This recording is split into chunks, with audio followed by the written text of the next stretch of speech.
द्वितीय कथा आपण मैंने जानी अच्युतानंद 1528 मसीह प्रमाण कर भारत भितर ब्राह्मण जने के दिल्ली गादी रे बसब ताहारी राजत्व पुणी एमंत होइब बंधु भार्या पुओ नाती नथिबे तांकर देश रे कमल निश्चे फुटिब निकर जड़े ब्राह्मण होती अटल बिहारी वाजपेयी से बंधु भार्या पुओ नाती नथिबे तांकर से बाई नांती तांकर बंधु नथिला पुओ नहीं कि भार्या नथिला। अच्छा एटा कोन बही रे लिखा हाँ अच्युतानंद मालिकारे पद्मकल्प टीकारे से लिखिछन्ति परिष्कार ब्राह्मण जने के दिल्ली गादी रे बसिबो ताहारी राजत्व पुणी हेमंत होइब बंधु भार्या पुओ नाती नथिबे तांकर देश रे कमल निश्चे फुटिब निकर।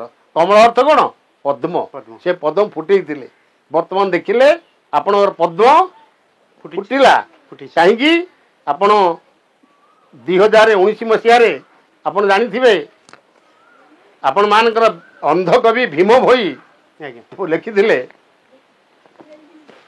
नवीन थिबटी मोहर कलकी लीला अवतार प्रहलाद वंश महारथी से पुणी होइथिबा मंत्री नवीन पट्टनायक थिबे एवं से कलकी लीला तांकर आरंभ हम नवीन थिबटी मोहर कलकी लीला अवतार प्रहलाद वंश महारथी से पुणी होइथिबा मंत्री से नवीन पुणी मंत्री होइथिबो शक 1941 देखिब कलकी रास 19 बर्तमान 1946 शताब्द 2019 मसीहा होता से आपणकर शक 1941 देखिब कलकी रास 1941 शताब्द कहले 2019 मसीह नवीन पट्टनायक मंत्री होता बर्तमान से मंत्री चलीगला किंतु देश में कमल बर्तमान फुटिला।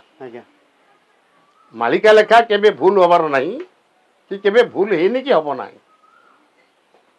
वर्तमान आमर जहाँ भी सब घटुची छोट छोट घटना घटू कि जहाँ भी हो जेहेतु मालिकार गोटे बर्तमान गोटे ट्रेड चली समस्ते मालिका को नहीं गोटे सन्देहन अच्छा सब छोट छोट कथा को मध्य लोक मालिका सहित नहीं जोड़ी कौन यहाँ प्रकृत सत्य जो गुड़ाक तालपद खेदार उद्धृत कर जो बाल्याकार कहते ही सत्य जो मैंने प्रिंट बही केतक मिछ सत कथा वर्णना करा लिखाई से गुड़ाक सब मिछ हो पारे सत कथा मध्य मुझे कहबी जे कौन लिखाई कौन गुड़ा सब घटो कौ कथा बर्तमान घटिया जाऊँगी भविष्य में बर्तमान कौन हम आम यही वर्ष कथारू ये 2024 25 26 27 मसीहा कथारू आम अनुमान कर बर्तमान कौन घटना घटिया जाऊँ। अच्छा 23 पर 24 आगत भारत होइब उल्कापात 2023 मसीहा पर जो 2024 मसीहा हम से देखिए आकाश सब उल्कापात हम ये हूँ 2024 मसीहा ये आकाश होइब उल्कापात ये वर्ष आपण मैंने देखा पाइबे उल्कापात भी हम आउ कौन हम जेते बेले रौद्र तापे पृथ्वी जलिब सेते बेले बरफ रटी तरलिब रौद्र तापरे बा सूर्यंकर प्रचंड किरण रे बर्तमान पृथ्वी जलिया जाऊँ आपण मैंने 2023 मसीह अनुमान करुवे 2023 मसीह 18 दिन काल रज संक्रांति समय भी खरा होता या आपण मानकर माने अच्युतानंद मालिकारे भीम भोई मालिकारे प्रमाण कराई जे अनुकूल चौबन रजस्पलाम नदी धार सुखी जीव धूम खरा होई ये 18 दिवस खरा ताती रे बहिब यही अनुकूल ठारू सृष्टि क्षय ध्रुव अनुकूल चौवन रजस्बलामयी दिव्यसेन देव 1970 मसीह रजा हेले से 70 की मिसईकरी 54 मचेले 2023 मसीहा है अर्थ दिव्यसेन देव रजा हबार जो 54 वर्ष राजत्व हम से वर्ष रज संक्रांति पूर्वर 18 दिवस खरा ताती जे बहिब आपण मैंने 2023 मसीहा रज संक्रांति समय 18 दिन खरा ताती है आपण मैंने समस्ते अनुभव आनी पुणी 2024 मसीहा आपणकर वर्षा ऋतु ଖରା ହେବ ଏବଂ ଖରା ଋତୁରେ ବର୍ଷା ହେବ, ୟାକୁ ଅଚ୍ୟୁତାନନ୍ଦ ପ୍ରମାଣ କଲେ।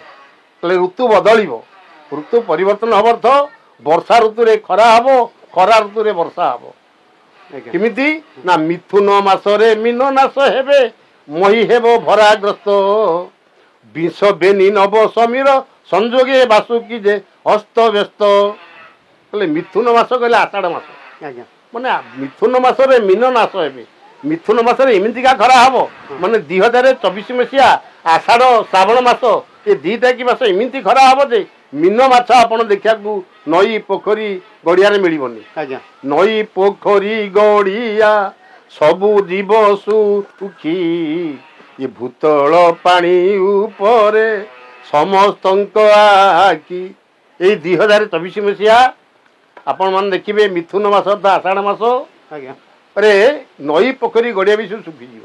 ଆଜ୍ଞା ସେଇଟା ବର୍ଷା ଋତୁରେ ଯେଉଁ ଋତୁରେ ନଈ ପୋଖରୀ ଗଡ଼ିଆରେ ପାଣି ଭରପୁର ହୋଇ ରହିବା କଥା, କିନ୍ତୁ ସେଇ ମାସରେ ଆପଣଙ୍କ ନଈ ପୋଖରୀ ଗଡ଼ିଆ ଶୁଖିଯିବ।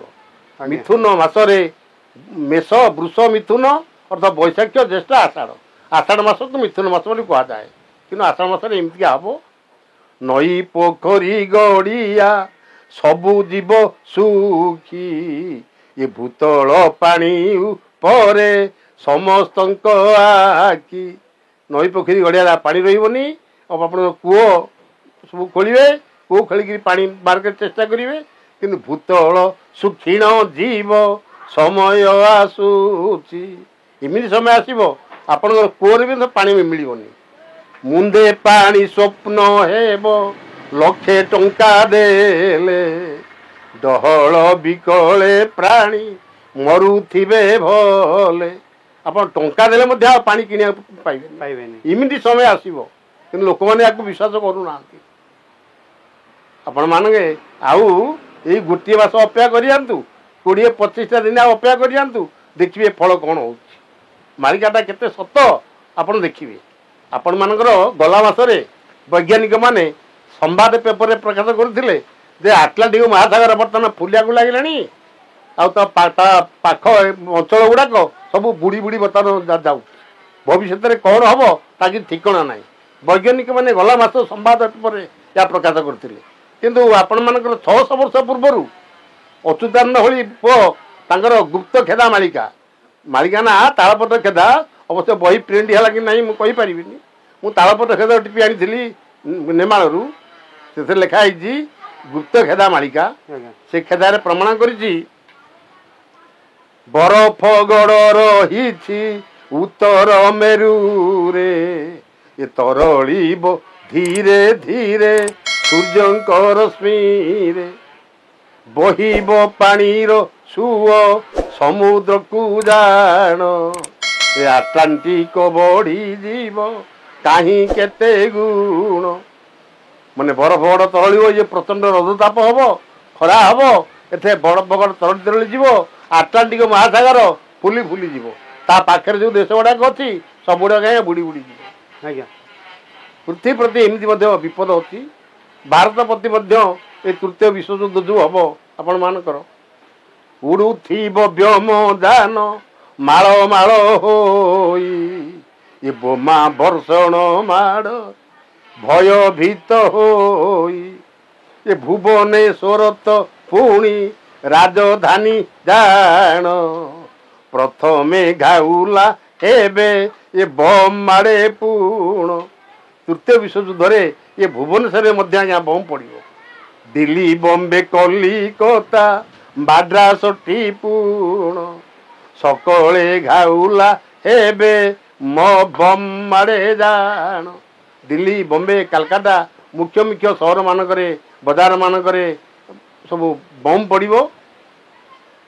ବମ୍ ପଡ଼ିଲେ କ'ଣ ହେବ? ଯେଉଁମାନେ ବିଦେଶରେ ଛୁଆ ପିଲା ମେଳେ ଧାଇଁବେ ଗ୍ରାମକୁ ସେ ତ ଜୀବନ ବିକଳେ, ଏ ହେଇ ହେଇ ହା ହା ଡାକିବ କୁକୁଆ, ଜୀବନ ବିକଳେ ହେବେ ଛାନିଆ ମାନିଆ। ବିଦେଶରେ ଯେଉଁମାନେ ଛୁଆ ପିଲା ମେଳ ଧରିକି ଅଛନ୍ତି ସମସ୍ତେ ଗାଁକୁ ଫେରି ଆସିବେ, ସହର ବଜାରରେ ଆଉ କେହି ରହିବେନି। ଯେହେତୁ ତୃତୀୟ ବିଶ୍ୱଯୁଦ୍ଧ ସମୟର बम पड़ो बम पड़े बहुत लोक भी क्षय ये युद्धर गोटे प्रकार विभीषिका से युद्ध ताली ये युद्ध तालिया समय आपणकर जयदेव 10 अवतार रखिंट समस्ते 10 अवतार पढ़ुं प्रत्येक गाँ लोक भी 10 अवतार पढ़ुं तार प्रथम जो प्रलय पयधि जले धृत बाहन से भेदं विहित बहित चरितम खेदं केशव धृतं ये जो पदे लिखाई तार लास्ट पद हूँ मृक्ष निबह निधने करयसी कर बाल धूमकेतु मीब किमपि कराल केशव धृतं कल्कि शरीर जय जगदीश हरे भगवान ये कल्किराम रूप धारण करेंगे कल्कि शरीर धारण करेंगे से कौन हम ना धूमकेतु मीब किमपि कराल जयदेव कहले गोटे कराल की भयंकर मूर्ति धारण करी गोटा धूमकेतु आपण दक्षिण समुद्र पड़ो ये श्लोक को ओडिया कले आपण मानकर कि अच्युतानंद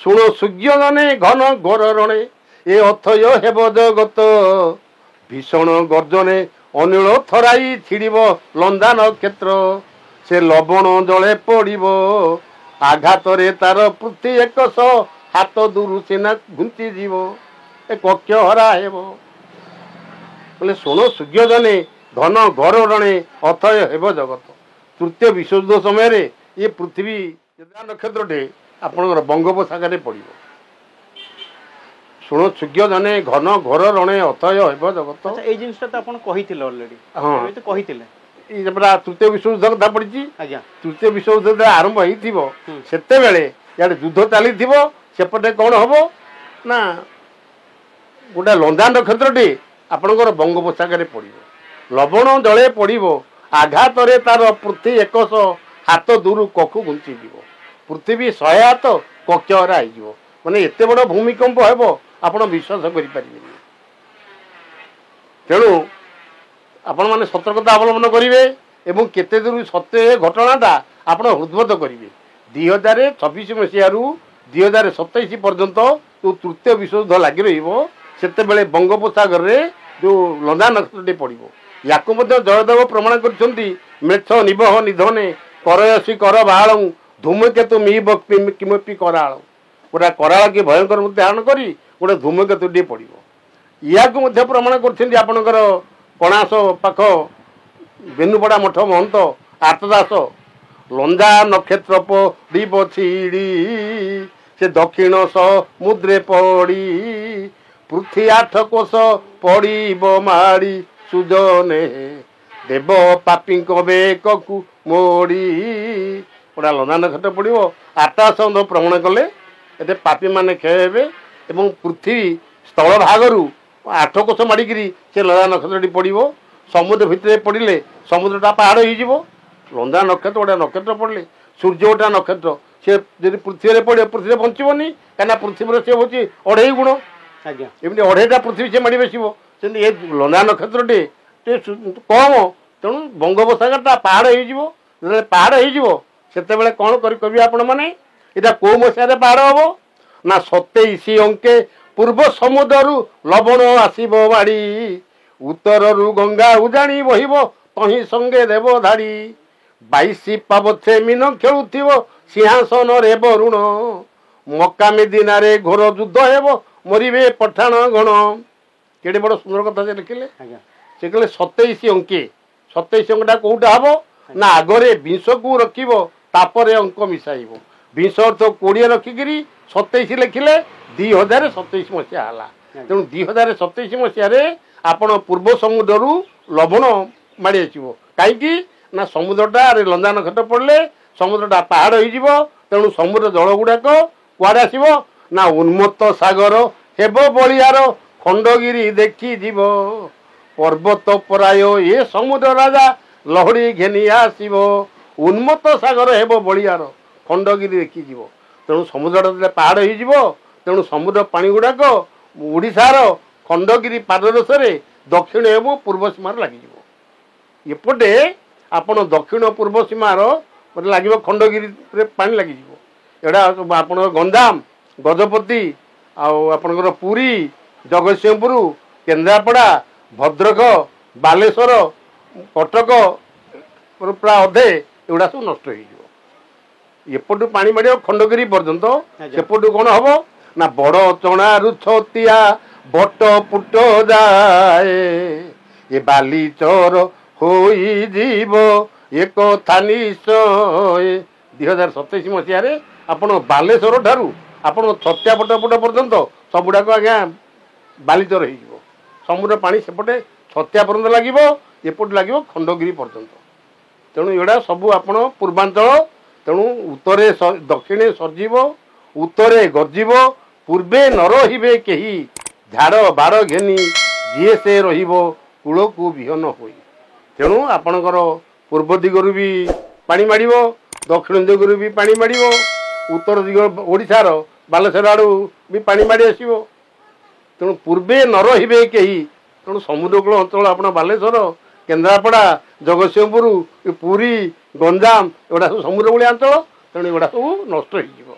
ଝାଡ଼ ବାଡ଼ ଘେନି ଯିଏ ସେ ରହିବେ କୂଳକୁ ବିହନ ହୋଇ। ଆଚ୍ଛା, ଏଇଟା କେବଳ ଅଚ୍ୟୁତାନନ୍ଦ କ'ଣ ଓଡ଼ିଶା ପାଇଁ ଲେଖିଛନ୍ତି ନା ମାନେ ଭାରତ ପାଇଁ ନା ବିଶ୍ୱ ପାଇଁ ଲେଖିଛନ୍ତି? ବିଶ୍ୱରେ ବିପଦ ପଡ଼ିବ। ଏଇ ଯେଉଁ ଜିନିଷଟା କହିଲେ ଆପଣ, ମୁଁ ଆଗରୁ ଆପଣମାନଙ୍କୁ ଆଗ ଚ୍ୟାନେଲରେ ବି କହିଛି ଯେ ଆଟଲାଣ୍ଟିକ ମହାସାଗର ପଢ଼ିଲେ ଆପଣଙ୍କର ଇଂଲଣ୍ଡ, ଆମେରିକା, ଚାଇନା, ଜାପାନ ପ୍ରଭୃତି ଯେମିତି ବିପଦ ପଡ଼ିବ, ଆଟଲାଣ୍ଟିକ ମହାସାଗର ପଢ଼ିଲେ ଆପଣଙ୍କର ଲଞ୍ଜା ନକ୍ଷତ୍ର ପଡ଼ିଲେ ଇଏ ଓଡ଼ିଶା ପ୍ରତି ସେମିତି ବିପଦ ବି ପଡ଼ିବ। ସେଆଡ଼େ ଆରବ ସାଗର ପ୍ରତି ମଧ୍ୟ ବିପଦ ପଡ଼ିବ। ଆଜ୍ଞା, ଅବଶ୍ୟ ବିତ୍ପାତ ହେବ ସୌରାଷ୍ଟ୍ର ରାଜ୍ୟରେ ମନେ ରଖିଥାରେ ରାମ କହୁଅଛି ବାରେ। ଅଚ୍ୟୁତାନନ୍ଦ ରାମକୁ ମଧ୍ୟ କହିଛନ୍ତି ଆପଣଙ୍କର ମହାରାଷ୍ଟ୍ର ବମ୍ବେରେ ମଧ୍ୟ ଏମିତି ବିପଦ ବି ପଡ଼ିବ, ସେପଟେ ମଧ୍ୟ ପାଣି ଉଛୁଳିବ, କିଛି ଅସୁବିଧା ନାହିଁ। ଯେମିତି ସତ୍ୟଯୁଗ ଶେଷରେ ଯେମିତି ଏତେ ବଡ଼ ମାନେ ଭୂମିକମ୍ପ ହେଇଥିଲା, ଯାହାକି ତାମିଲନାଡ଼ୁରୁ ଶ୍ରୀଲଙ୍କାଟା ଅଲଗା ହେଇଯାଇଥିଲା, 24 ମାଇଲ ଭୂମିରେ ପଶିଗଲା, ପାତାଳରେ ପଶିଗଲା, ସେମିତି ଗୋଟେ ବଡ଼ ଭୂମିକମ୍ପ ବି ହେବ। ଏଥିରେ ବି ଭାରତ ବିଭାଗ ହେଇଯାଇପାରେ, କୌଣସି ଅଞ୍ଚଳ ବି ବିଚ୍ଛିନ୍ନ ହେଇଯାଇପାରେ। ଏତକ ମଧ୍ୟ ଆପଣମାନଙ୍କର ଏଇଟା 2027, 26, 27 ଭିତରେ ହେଇପାରେ। 27 ବା ନିଶ୍ଚିତ ହେବ, ହେଇପାରେ। କାହିଁ ଅଚ୍ୟୁତାନନ୍ଦ ଯାହା ଲେଖିଛନ୍ତି, ମୁଁ ଗଲା ବର୍ଷର ଗୋଟେ ଉଦାହରଣ ଆପଣଙ୍କୁ ଦେଲି। ଅନୁକୂଳ ଚୌବନ ରଜସ୍ପଳାମହୀ ନଦୀ ଧାର ଶୁଖିଯିବ ଧୂମ ଖରା ହୋଇ। ଆପଣ 2023 ମସିହାରେ ଆପଣ ରଜ ସଂକ୍ରାନ୍ତି ସମୟରେ 18 ଦିନ ଖରା ହେଇଥିଲା କି ନାହିଁ? ଯେମିତି ସତ ହେଲା ଏ କଥାଟା ସେମିତି ସତ ହେବ। ଆଜ୍ଞା, ତେଣୁ 24 ମସିହାରୁ ଉଲ୍କାପାତ ଆରମ୍ଭ ହେବ। 24 ମସିହାରୁ ରୌଦ୍ର ତାପେ ଯେତେବେଳେ ପୃଥିବୀ ଜଳିବ, ମାନେ ଆପଣଙ୍କର ଏଇ ଆଷାଢ଼ 2024 ମସିହାର ଆଷାଢ଼ ଶ୍ରାବଣରେ ଯେମିତି ଖରା ତାପରେ ପୃଥିବୀ ଜଳିବ, ଖାଲି ଓଡ଼ିଶା ନୁହେଁ ସମଗ୍ର ପୃଥିବୀ ରୌଦ୍ର ତାପରେ ଜଳିବ। ଆଜ୍ଞା।